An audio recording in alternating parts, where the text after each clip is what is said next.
have a guest today. Her name is Sebene Selassie. Hi, Seb. Hey. Hey. I've known her for many years. She is a phenomenal teacher. And Seb, can you just tell us just a little bit about yourself, your background? Yeah, so thanks for having me, Brian, and thank you, everyone. Yeah, my name is Sebene, and a lot of people call me Seb. Feel free to do that. I'm a meditation teacher, a writer, I do coaching, and I teach mostly workshops, courses, and also retreats, teaching people the practice of meditation and mindfulness. I'm also an author, and I'll have my first book out later this year. It's called You Belong, and it's about belonging. And I'm calling in, sheltering in place like all of you today from my kitchen in Crown Heights in Brooklyn, New York. So would you mind, since your specialty is mindfulness meditation, would you want to guide us through some meditation to begin? Yeah, I'd love to. And, I just want to give a little context for why this is important right now, because this is a really unique moment. It's why I'm here with you, because none of us have ever experienced anything like this. And, no one knows what's going to happen. We can have people who help guide us, but we're all in this together. And someone described it to me recently as we finally feel that we're all in the same ocean, that we're not separate and that we're interconnected, because we're all feeling the same rough waters. Like across the world, every single person is affected by this. There's no enemy. There's no sides. We're all on the same side as human beings being affected by this global pandemic. The thing is that even though we're not separate, we have different boats. So some people are economically, physically, socially not threatened right now in a lot of ways because of the resources they have. And some of us are feeling very vulnerable.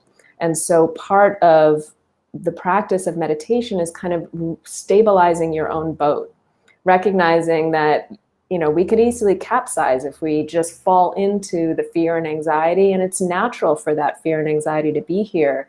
But meditation practice and mindfulness helps us kind of steady our boat so we don't capsize, also so that we don't cause rough waters around us. But depending on how much we're thrashing in our own boats, we might send ripples out that cause other people to feel that unnecessary level of anxiety and worry, rather than dealing with the fear that allows us to stay safe and protected. So this practice really is about stabilizing, grounding, connecting. It's like dropping an anchor from your boat into the sea so that those rough waters don't toss you around too much. So having said that, our practice today will be one really of grounding our bodies, really feeling more stable and settled, using the breath as a way to really relax and release some of the tension so that we can respond from a more grounded place. So we'll do about maybe 10 minutes or so of meditation. So want to invite you to find a position or a posture that's comfortable. So if you're sitting, really encourage you to find some stability by putting your feet on the ground, or if you're sitting cross-legged, to feel the stability of the seat underneath you. You could also be standing and just feel the ground underneath your feet. You can even be lying down or leaning back. But whatever you're doing, just want to make sure that your chest and your front of your body is open, not collapsed. So a lot of anxiety can actually come when our chests are collapsed because we can't breathe as well. So encourage everyone to lift their shoulders, roll them up and back so that you feel that openness that allows the breath to be more free. And let's start by just taking a few deep breaths in and out. So you want to breathe in deeply through the nose and just breathe out through the mouth. Taking another deep breath in and out. Allowing the body to start to soften and relax. Breathing in. And just letting the breath come to whatever natural rhythm, natural pace. You don't have to do anything. Breathing just happens on its own.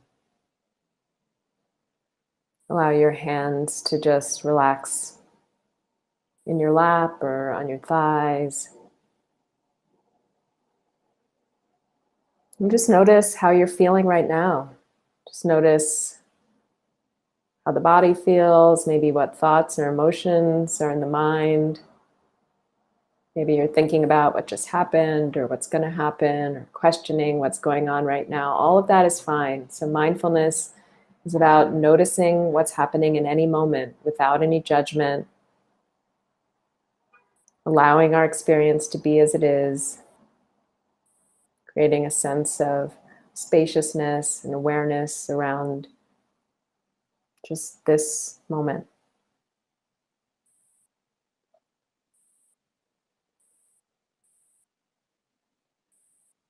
And on a good day, our minds can take us all over the place. In moments like this of a lot of fear and uncertainty, our emotions and our thoughts can be quite tumultuous. So we're going to use, again, the body as a place to ground. We're going to use the breath as a way to anchor our awareness. And it's not that we're fighting our thinking, but we're allowing the breath to be a place where we can center, where we can gather our attention.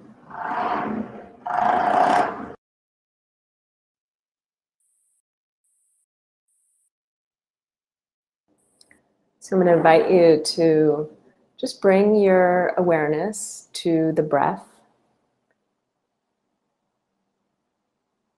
And I'm going to ask you actually to bring your attention to the breath in the belly. So we can feel or follow the breath many places, but the belly is a way that we can actually bring our awareness down into the body. So if you've never paid attention to the breath in the belly before, you might want to place a hand just around your belly button or just below. And just notice how when you breathe in and out, the belly rises and falls.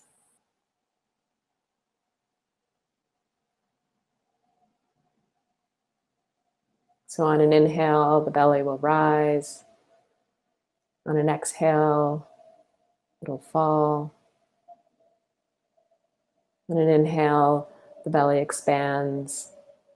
On an exhale, it contracts.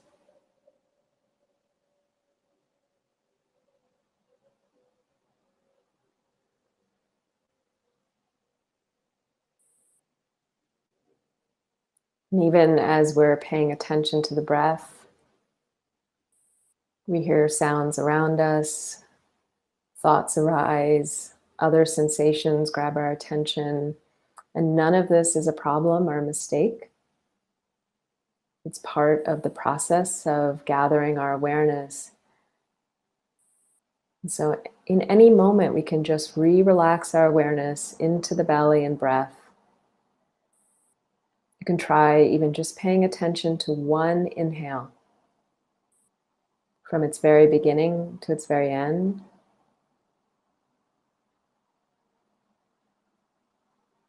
One exhale.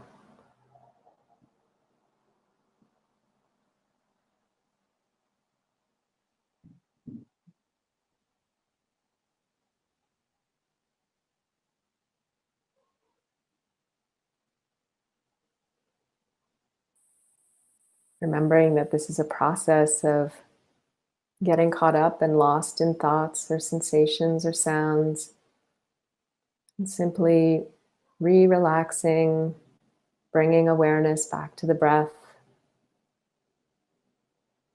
as a way to anchor, as a way to ground.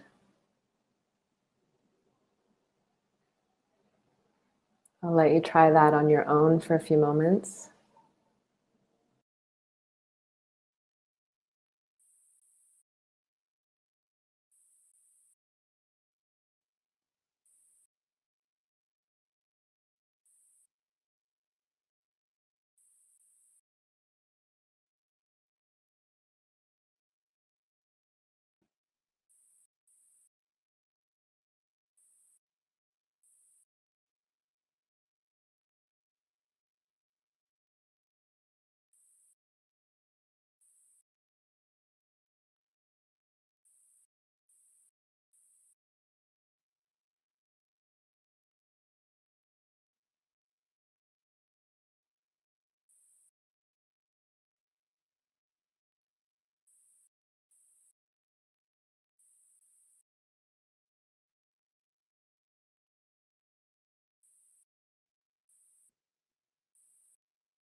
And just noticing where your awareness is now as we end this short period of meditation.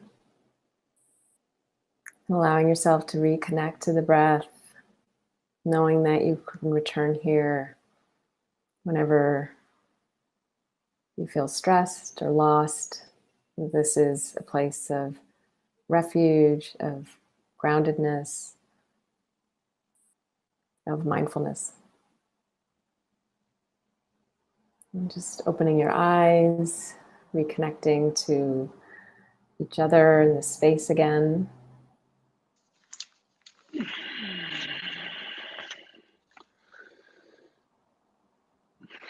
Thank you, Seb. So that was very grounding for me.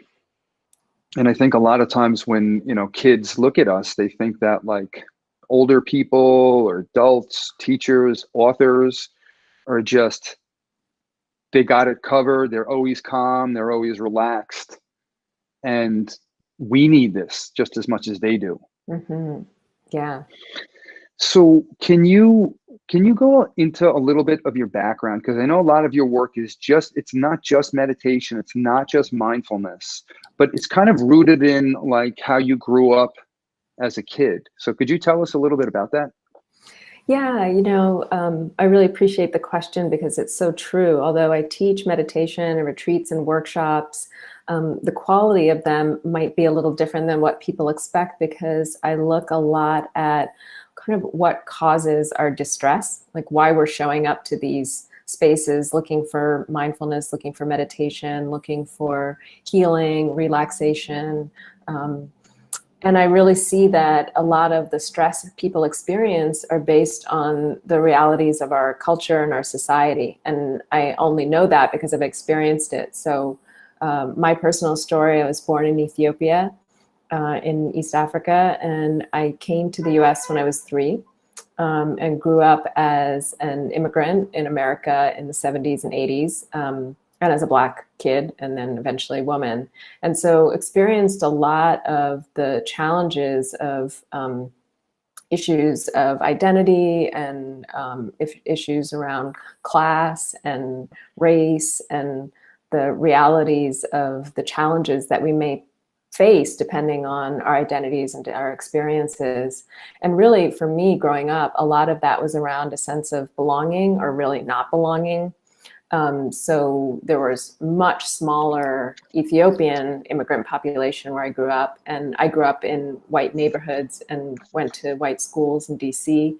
So I always felt like a big weirdo and, really felt out of place. So a lot of my searching for meditation and other practices was really around searching for a sense of calm and a sense of belonging and a sense of connection when I didn't feel those things. So I really worked to try and help other people explore issues of identity, issues of belonging, issues of injustice, and how our practice is not separate from that. So when I say practice, I mean the practice of meditation and mindfulness, that it's actually all connected.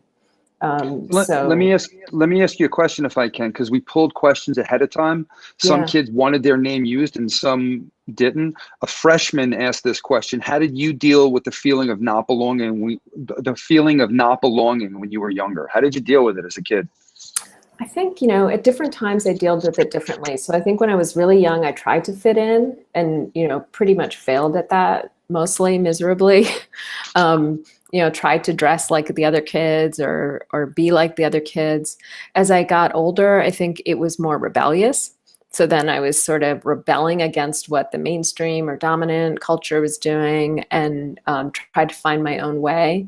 And I think I needed to do both of those things to kind of explore what it felt like. But as I started, especially in my later adolescence, when I went to college, I started to really explore, well, what am I really interested in, separate from what the culture is telling me or what my friends are doing? Like, what do I want to be connected to, and how do I find my own sense of belonging in myself? And that's an ongoing project to really understand and listen to myself deeply of like, what is it that I am interested in? What is it that I want to explore? And how do I struggled a lot with feelings of embarrassment for like the things I was interested in, or the music I listened to, or the way I dressed, or how I looked, and came more and more into really appreciating my individuality too. So I know, I mean, just knowing you in life, and I think most people have the sense that that you are the kind of person who really, you live what you teach and preach. You kind of are all about bringing people together. So Mm-hmm. we're in a time now whereby the necessity of the world, we are completely physically isolated from one another. So some students had questions about that. But before we get into those questions that you are kind of an expert on, we took a little bit of a poll. And here's what we've learned. So the amount of fear and anxiety that the kids in our population are feeling, we have 48.7% of the kids have a moderate degree of anxiety about this coronavirus. 17.9% have mild anxiety. 15.4% have intense anxiety, and 17.9% have no anxiety. Mm. So it runs the full spectrum. And here are some of the fears that I just pulled a few of them that kid said. Fear that my parents and people I know will get sick. Mm-hmm. Fear of being bored. My baby nephew. I'm worried that I might become infected since I live right in front of a hospital. Mm-hmm. My biggest worry is how long the crisis will last. One student said not going back to school is a fear. Mm-hmm. Another student said their fear was schools will open back up. Good job on that one. And another one said, I don't have any fear or worry. I just miss human contact. Yeah. So I want to get very specific on one question that stood out to me. Students said, how can I stay happy when I'm quarantined in a house that does not accept me for who I am? Mm. What would you say to that student? Well, first of all, I hear you, and that's a really big challenge. You know, we're in different boats. So different people are different realities. Some people are really appreciating time together, to be with their family, to be connected. For other people, home is not a safe or comfortable place. So to recognize, you know, first that reality, sometimes people are speaking about it as if this is a vacation for everybody. And, you know, people are in economic fear and uncertainty, and some people are in physical fear, in isolation, social isolation. So just to say, I hear that question. And I think it's really important to identify ways to stay connected to those people that make us feel a sense of safety and belonging, and to best navigate the reality we're in. So if that means carving out a little corner of your living room for yourself, finding a way to, you know, you might not have a whole bedroom to yourself or a space that's your own, but finding a way to kind of create some sense of your own space where you can then connect to other people who you know can support you. I know it's been really important for me to have phone calls, chats, texts. I have a couple of group text chains with families or friends, or WhatsApp groups where we can share resources, where we can have calls together. There are a lot of technologies out there that can help support that. At the same time, I've also realized it's been important for me to disconnect from technology too, and to just have some time to allow myself to feel my feelings. So you were talking about all the fear that's felt right now. There can be a tendency to think that fear is bad outright, that we're not supposed to feel fear. Fear is a natural, human, evolutionary, intelligent response. It is normal for us to have questions about a reality we've never navigated before. It's like walking in a part of a city or a place we've never been. You know, our antennae are up in a different way because we don't know this territory. And so this is the same for this situation. It's normal for us to have fear. We don't want to go into unnecessary worry and anxiety or constant hyper arousal, but we also want to honor our fear and honor our grief for losing contact with the outside world, for not having our normal schedule, for not seeing our friends on a daily basis, and then kind of rebuild from there for our new reality. So when some kids hear this, they're going to think, okay, honor my fear, but I don't want to honor my fear. I don't want my fear. It takes over. I have a lot of anxiety and I don't know what to do when it's here. And I don't like meditating. Yeah. So what would we say to them? I would tell them to listen to Dean Simmons. He knows what he's talking about, and to really use a meditation or mindfulness practice as a way to understand how to navigate that fear. It's not that we push it away. It's not that we get rid of it. We actually make some space for it so we don't get completely overwhelmed by it. You know, we can't, there's a saying, you know, you can't get rid of the waves, but you can learn how to surf. We can't get rid of the rough waters. Everybody we know and everyone in the world is now in the rough waters. But how do we navigate it with a little more grace, with learning to surf them? So the meditation practice allows us to actually feel the fear without going into all the stories and getting lost into our entire family ending up in the hospital, which is just some story we've told ourselves, but actually feel what's happening right now, where we're having dinner with our, you know, at our kitchen table. So in your boat metaphor before, you were saying how we actually impact one another, because a lot of students ask, like, how am I actually connected to other people? So when we actually find ways, even if we're feeling fear and anxiety, to find calm, focus, and balance in the moment, how does that affect those around us versus when we react to these feelings of anger and fear? Well, you know, I don't know how it happens energetically or what's happening, but I know all of us have had the experience of being with a group of people and having a certain kind of emotion or feeling start to kind of ricochet around the group.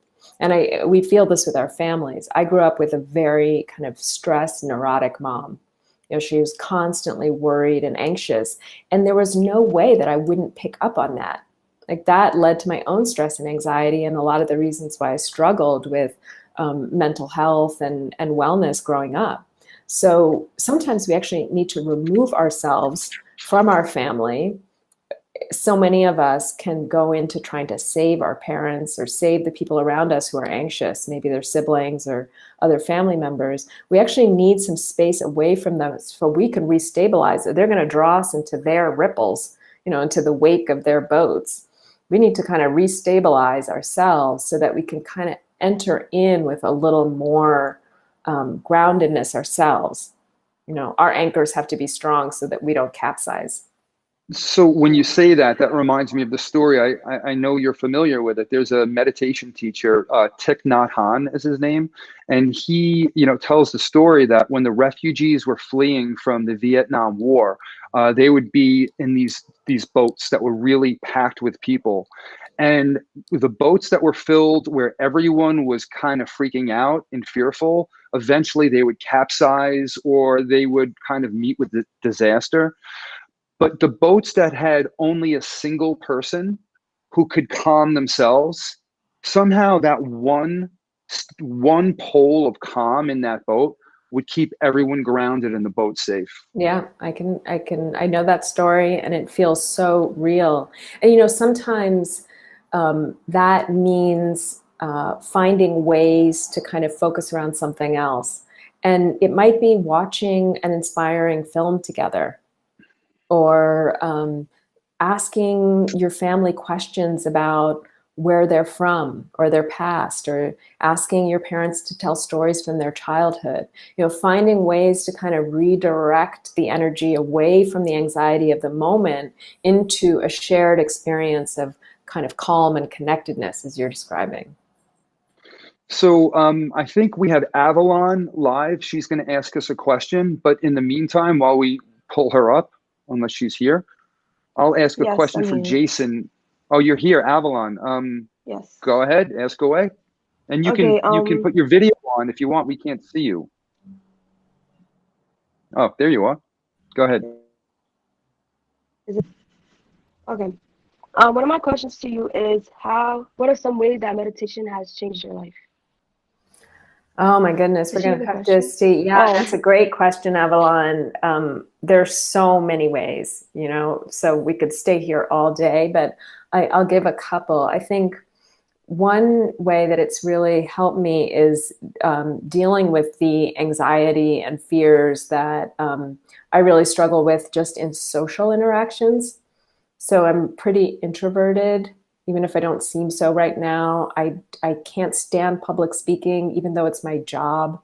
And felt a lot of insecurity of just feeling like I was awkward and weird and really didn't fit in. And seeing meditation helped me see how those were stories, like based on past experiences, based on my childhood, based on kind of the anxiety that I grew up with in my family.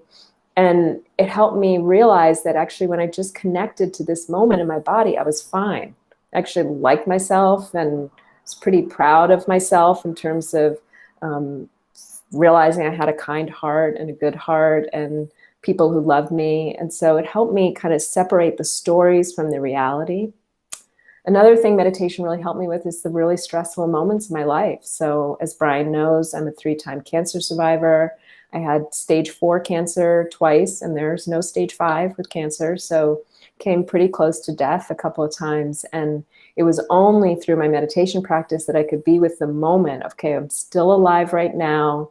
Even if a lot of my body is in pain, there's parts of my body that feel fine, that I feel loved and supported. And that capacity really carried me through some really tough moments, including the death of my mom and other things. Yeah. Thank you, Avalon.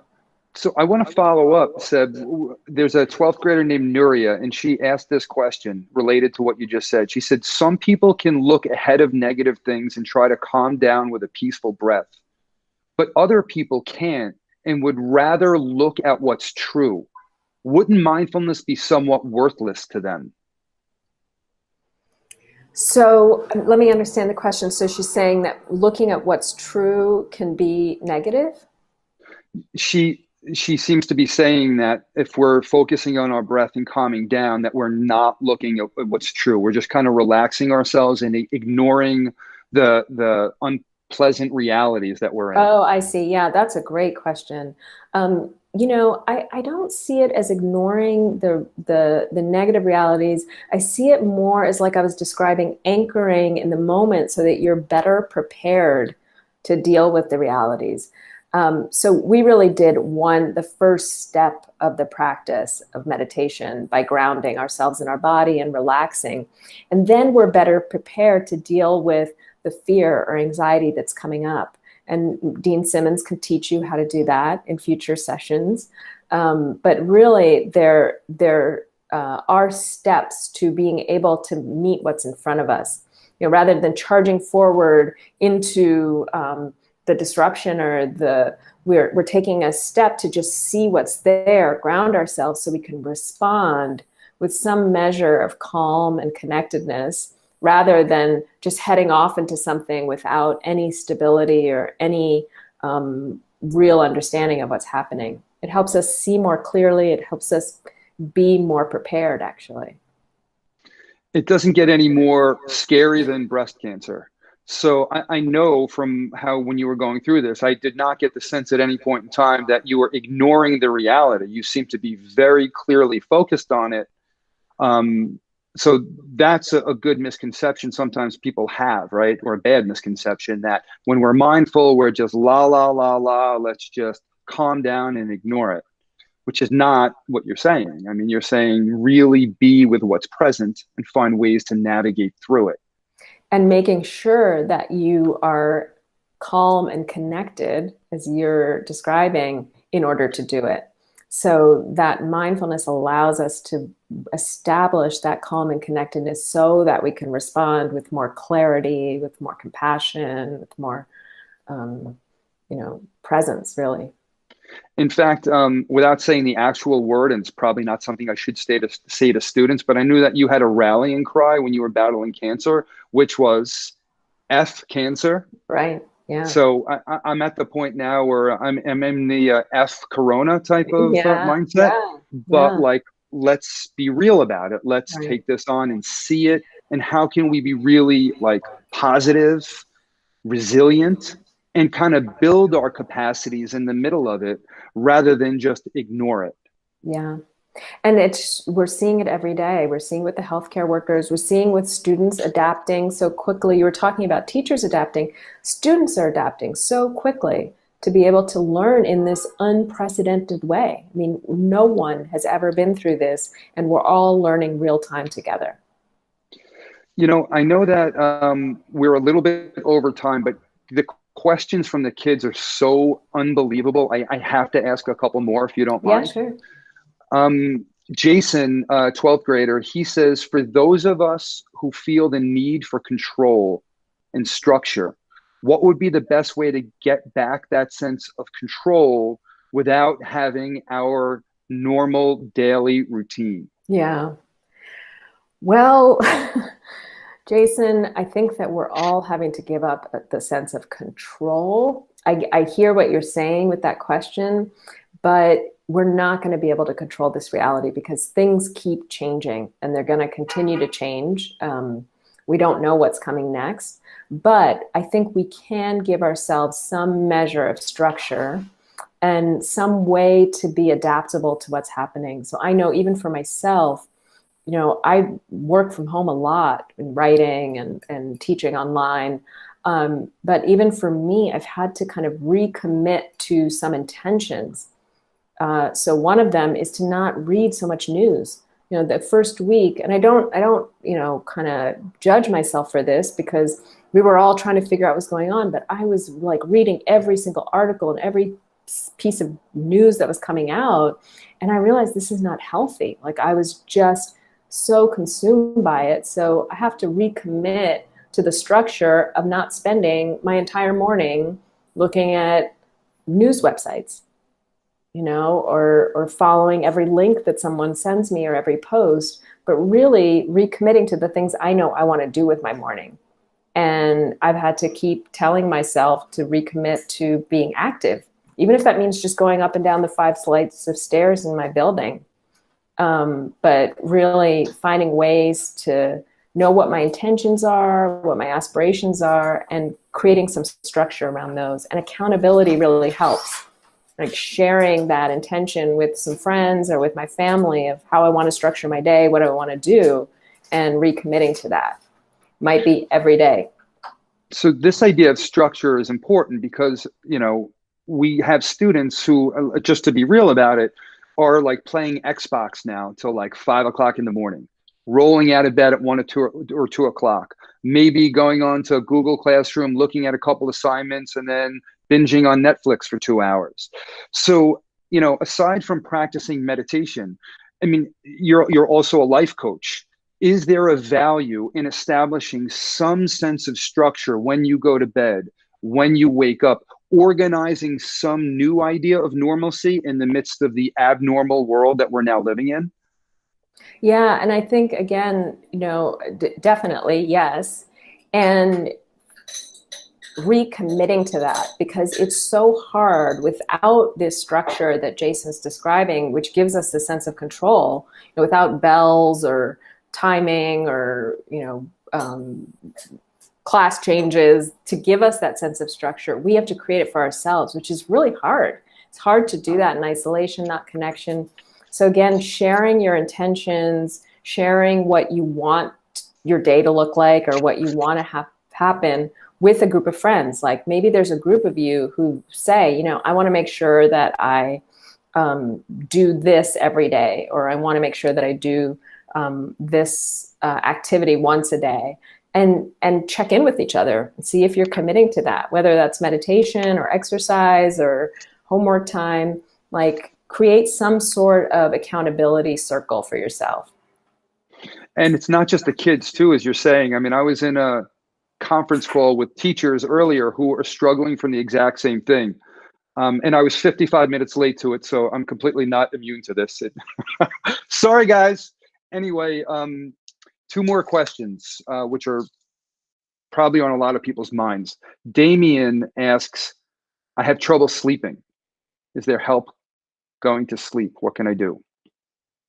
You know, I'm with you, Damien. I've had some trouble sleeping too. And so I've been really careful. One, I don't know if you're a coffee drinker or tea drinker, but about my caffeine intake and really being careful about not having, you know, too much sugar or caffeine after noon. So I'm finding that affects my sleep. Drinking chamomile tea or relaxing teas before I go to bed. And then also sticking to a pretty normal bedtime routine. So, you know, not sort of just throwing everything out the window because I don't have the morning class or morning commute anymore, but really sticking to some kind of normalcy. And then, you know, if you can't sleep, not kind of beating yourself up or stressing about that. But I have sort of told myself, okay, if I can't sleep, I'm not going to get on the screen because I know that light, even just that UV light will affect your sleep routine. So not grabbing your phone or your laptop or whatever it is you might grab usually, but you know, finding another way to relax. Last question comes from a sophomore who didn't want to be identified. She says, what can you recommend for people who want to meditate more in their daily lives but have trouble? I think community is the most important thing. So consistency and community, I would say. So it's kind of like exercise. You don't sort of run a marathon tomorrow. You train incrementally for it. And you have to keep up that training. And then when you finish the race, if you don't keep doing it, you're going to get out of shape again. So in the same way, we sort of build up our practice, do it regularly. It's much more beneficial to meditate, you know, 5 minutes a day, 5 days a week than to meditate for an hour and a half one day and then not for 3 weeks. And then finding that accountability group, you know, that circle of support, again, listening to Dean Simmons, all of that will help. So, Seb, this was incredibly beneficial for me personally. So I can only imagine what it's going to be doing to everyone who's watching this. And I want everyone to know, you know, we have future guests coming up. Sebene was on with Dan Harris, the anchor of ABC News, just a few days ago. And when I reached out to her, she thanked me for the opportunity to bring this message to you. So she was ecstatic at the opportunity. So, and we're just as ecstatic to have you here with us. Oh, thank you, Brian. It makes me so happy. I wish I could see everyone, but I'm so happy to be with you all, and I hope to maybe see you in real life when we go back to seeing people in person. We will have you at Food and Finance High School when we can be out of quarantine and all together again. Will you commit to come? Of course, I would love to. Yeah. All right. So everybody, thank you so much for tuning in. Next week, we have an exciting guest. We have Leslie Booker. She is a yoga teacher, and she has a real unique background. She worked with incarcerated youth from 2007. So she has a lot of experience dealing with the feeling of being imprisoned. And she's going to talk to us about cabin fever. When we're stuck inside, we can't get out. What can we do?